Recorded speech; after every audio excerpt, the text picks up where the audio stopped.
Yop les pilotes et bienvenue dans le paddock. Rappelez-vous, il y a quelques semaines, j'avais reçu une grosse palette en bois avec quelques pièces bien sympathiques.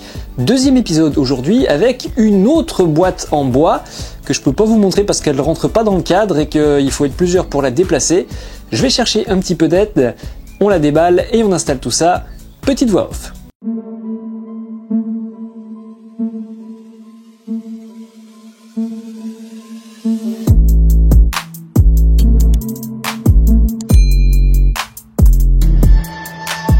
Comme vous pouvez le voir sur ces images, on est en train de déballer un capot en fibre de carbone. Son origine est la même que pour le coffre, ça vient de chez Carbon Miata. Comme pour le coffre, nous allons tout simplement retirer les deux vis qui tiennent le verrou à l'avant du capot, ainsi que les 4 vis qui tiennent côté charnière le capot d'origine sur la voiture.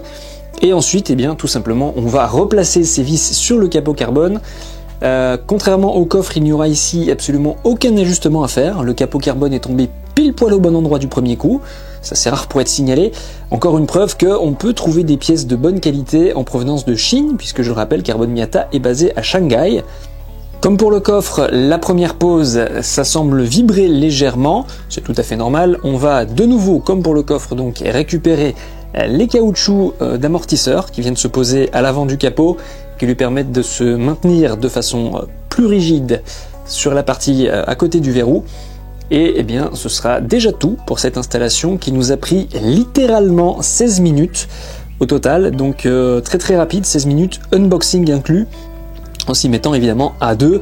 Il est évident que seul, déjà le coffre, ça serait tendu, le capot, c'est encore plus compliqué, il est sensiblement plus léger que la pièce d'origine, mais il y a quand même l'encombrement qui fait que tout seul, c'est quand même très compliqué de le poser sans le griffer, donc comme pour le coffre, je remercie mon père qui m'a donné un coup de main pour l'installation de cette pièce, et qui d'ailleurs sera encore mis à contribution pour l'installation d'autres pièces, puisque rappelez-vous, lors de la première vidéo, j'avais parlé de 2 plus petits cartons.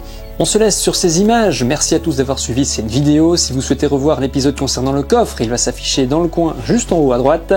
Si vous souhaitez voir la suite des modifications apportées sur Mia ou les épisodes précédents, je vous invite bien sûr à vous abonner à la chaîne, à laisser un pouce bleu, à éventuellement laisser un commentaire. Si vous avez besoin de conseils, vous pouvez toujours me demander. Je ne pourrai peut-être pas vous aider, mais je ferai de mon mieux en tout cas. Merci encore d'avoir suivi cette vidéo et d'ici la prochaine, portez-vous bien. Ciao!